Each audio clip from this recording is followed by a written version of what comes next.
नमस्कार। आज की इस खास चर्चा में आप सबका स्वागत है। आज हम बात करने वाले हैं ब्रायना वीस्ट की किताब द माउंटेन इज यू के कुछ बहुत ही दिलचस्प विचारों पर। जी। हमारे पास इस किताब के कुछ अंश हैं जो सेल्फ सैबोटाज मतलब कि आत्म तोड़फोड़ से सेल्फ मास्टरी यानी आत्मनिपुणता तक के सफर पर रोशनी डालते हैं। तो कोशिश यही रहेगी कि इन आइडियाज को समझें और देखें कि ये हमारी रोजमर्रा की जिंदगी से कैसे जुड़ते हैं। कभी ऐसा महसूस हुआ है कि पता है कि क्या सही है पर कदम कहीं और ही चले जाते हैं? हाँ, अक्सर होता है। या जैसे खुशी की तलाश में निकले हों और अनजाने में खुद को दुख की तरफ धकेल दें। ऐसा क्यों होता है कि मतलब आगे बढ़ना चाहते तो हैं पर कोई अनदेखी दीवार जैसे रास्ता रोक लेती है? बिल्कुल। और किताब यही कहती है कि ये दीवार, ये रुकावट ज्यादातर हम खुद ही होते हैं। हाँ। और इसी को किताब का सेंट्रल आइडिया कह सकते हैं, सेल्फ सैबोटाज, आत्म तोड़फोड़। ये तब होता है जो हम जाने अनजाने में खुद ही अपनी तरक्की के रास्ते में आ जाते हैं। अच्छा। अपने सपनों को पूरा करने से खुद को रोकते हैं। ब्रायना वीस्ट का एक कोट है, बहुत अच्छा है, your mountain isn't holding you back, it's showing you the way. इसका मतलब गहरा है।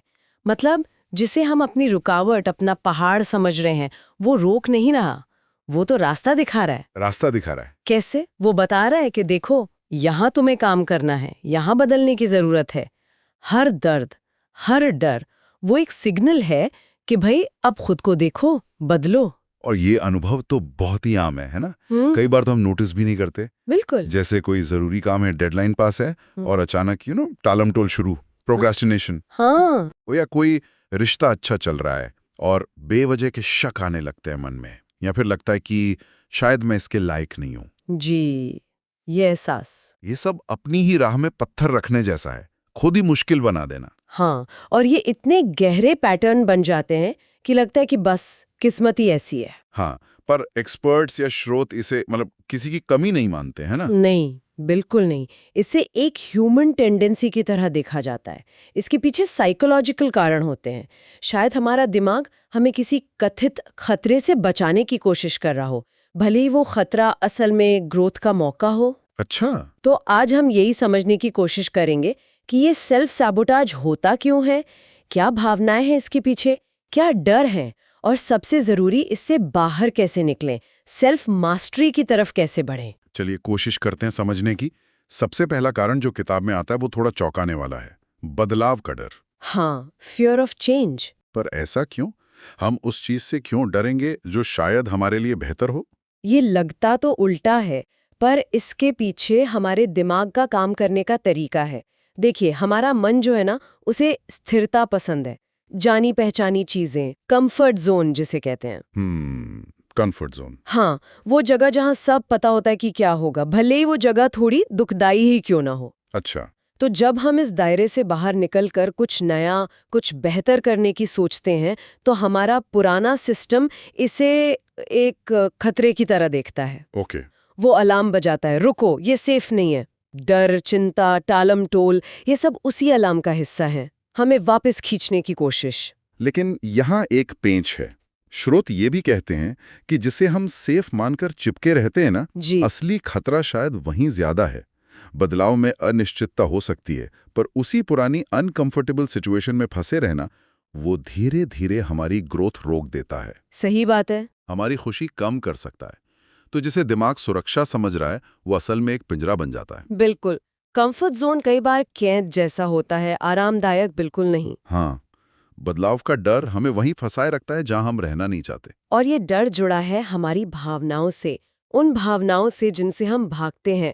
किताब इस पर बहुत जोर देती है कि अपनी मुश्किल भावनाओं से भागना, उन्हें दबाना, ये सेल्फ सैबोटाज का एक और बड़ा कारण है। अच्छा। एक जरूरी बात कही गई है, feel it, don't fight it. मतलब जो महसूस हो रहा है उसे महसूस करो, उससे लड़ो मत। Feel it, don't fight it. सुनने में तो सीधा लगता है, हाँ, पर करना मुश्किल है। कौन चाहेगा जानबूझकर दर्द या बेचैनी महसूस करना? हम तो खुशी की तरफ ही भागते हैं ना। हाँ, स्वाभाविक है। तो फिर इन नेगेटिव फीलिंग्स को महसूस करने का क्या लॉजिक है? लॉजिक ये है कि ये तथाकथित नेगेटिव भावनाएं वो असल में नेगेटिव नहीं है, वो सिर्फ इन्फॉर्मेशन है, सिग्नल है। सिग्नल। जी, वो बता रहे हैं कि अंदर कुछ गड़बड़ है, किसी चीज पर ध्यान देने की जरूरत है, जैसे शरीर का दर्द बताता है कि चोट लगी है, वैसे ही इमोशनल दर्द बताता है कि हमारी मेंटल या इमोशनल दुनिया में कहीं हीलिंग की, समझ की या बदलाव की जरूरत है। अच्छा। जब हम इन फीलिंग्स को दबाते हैं तो हम वो जरूरी मैसेज इग्नोर कर देते हैं और वो दबी हुई भावना कहीं नहीं जाती, वो अंदर जमा होती है और फिर वो किसी और बिगड़े हुए रूप में बाहर आती है, शायद चिड़चिड़ापन, गुस्सा या फिर सेल्फ सैबोटेज का कोई पैटर्न बनकर। तो उन्हें महसूस करना, समझना, यही हीलिंग का पहला कदम है। ये उस अंदरूनी पहाड़ के मौसम को समझने जैसा है। तो भावनाओं को समझना, उन्हें महसूस करना, ये एक इम्पॉर्टेंट स्टेप हुआ। जी हाँ। इसके साथ ही एक और आइडिया है जो हमारी अनुशासन मतलब डिसिप्लिन के बारे में सोच को बिल्कुल बदल देता है। हाँ, ये बहुत इंटरेस्टिंग है। आमतौर पे हम डिसिप्लिन को कैसे देखते हैं? एक बोझ, नियम, मजबूरी जो हमें मजे करने से रोकता है। बिल्कुल। ज्यादातर लोग ये सोचते हैं एक बाहरी जरूरत या सजा। सुबह जल्दी उठना, एक्सरसाइज, हेल्दी खाना, काम पर फोकस, ये सब करने पड़ते हैं। हाँ। लेकिन किताब एक बिल्कुल अलग नजरिया देती है। अनुशासन बाहरी दबाव नहीं, बल्कि सेल्फ लव और सेल्फ रिस्पेक्ट का सबसे गहरा रूप है। सेल्फ लव, अनुशासन में प्यार कहाँ से आ गया? ये थोड़ा समझाएंगी? जरूर। देखिए, जब हम अनुशासित होते हैं तो हम कर क्या रहे होते हैं? हम अपनी फौरी इच्छाओं को, जैसे थोड़ी देर और सोने की इच्छा या कुछ अनहेल्दी खाने की या काम टालने की, उनको काबू में करके अपने लंबे समय के गोल्स के लिए, अपने बेहतर फ्यूचर के लिए काम करते हैं। ये जो चुनाव है, ये जो कोशिश है, ये अपने आप को ये मैसेज देना है कि मैं इम्पोर्टेंट हूँ, मेरे गोल्स इम्पोर्टेंट है, मेरी हेल्थ इम्पोर्टेंट है और मैं इनके लिए थोड़ी तकलीफ उठाने को तैयार हूँ। ये किसी और को दिखाने के लिए नहीं है, ये खुद को वैल्यू देना है। वाह। हर बार जब हम आलस या डर को हराकर वो करते हैं जो सही है, हम अपनी अंदर की ताकत बढ़ाते हैं, सेल्फ कॉन्फिडेंस बढ़ाते हैं। ये खुद से किया वादा निभाने जैसा है, और जब हम खुद से किए वादे निभाते हैं तो सेल्फ रिस्पेक्ट अपने आप बढ़ता है। ये सजा नहीं, सम्मान है, खुद का सम्मान। ये वाकई एक बहुत पावरफुल नजरिया है। अनुशासन को इस तरह देखना उसे बोझ नहीं बल्कि एक चॉइस बना देता है, एक सम्मान का काम। बिल्कुल। और ये सारे आइडियाज हमें किताब के टाइटल के सेंट्रल मेटाफोर तक ले आते हैं, द माउंटेन इज यू। ये पहाड़ आखिर है क्या अगर वो बाहर नहीं है? हाँ, ये रूपक, ये मेटाफर, ये पूरी बात का निचोड़ है। किताब कहती है कि पहाड़ हमारी बाहरी मुश्किलें या दूसरे लोग नहीं है जो हमें रोक रहे हैं। तो फिर पहाड़ हम खुद हैं, हमारे अंदर की वो सारी चीजें जो हमें आगे बढ़ने से रोकती हैं। जैसे हमारे गहरे डर, हमारी पुरानी चोटें जो हील नहीं हुई, हमारी लिमिटिंग बिलीव्स, मैं काफी अच्छा नहीं हूं, मैं ये नहीं कर सकता, हमारी बुरी आदतें, हमारी अनसुलझी भावनाएं, ये सब मिलकर हमारे अंदर एक पहाड़ बनाते हैं। और हर किसी का ये अंदरूनी पहाड़ अलग होता है, उसकी अपनी मुश्किलें, अपनी चुनौतियां। तो अगर पहाड़ हम ही हैं तो उस पर चढ़ने का क्या मतलब हुआ? ये तो और मुश्किल लगता है सुनने में। हाँ, मुश्किल तो है, पर यही उम्मीद भी है। अपने पहाड़ पर चढ़ने का मतलब है इन अंदरूनी चुनौतियों का सामना करना, उनसे भागना नहीं, उन्हें समझना और उन पर काम करना। ये कॉन्शियस जर्नी है, खुद के अंदर झांकने की, अपने पैटर्न्स को पहचानने की, अपने डरों को एक्सेप्ट करने की, और धीरे धीरे उन सोच और आदतों को बदलने की जो हमें नुकसान पहुंचा रही हैं। अच्छा। हर बार जब हम किसी डर का सामना करते हैं, किसी मुश्किल भावना को महसूस करते हैं और उससे सीखते हैं, किसी पुरानी चोट को हील करते हैं या अनुशासन दिखाते हैं, हम सिंबॉलिकली अपने उस अंदरूनी पहाड़ पर एक कदम और ऊपर चढ़ रहे होते हैं। और इस चढ़ाई की मंजिल क्या है? मतलब चोटी पर पहुंचने का क्या मतलब है? क्या कोई बाहरी अचीवमेंट? दिलचस्प बात यह है कि चोटी पर पहुंचना शायद बाहरी दुनिया में कुछ बड़ा हासिल करना उतना नहीं है।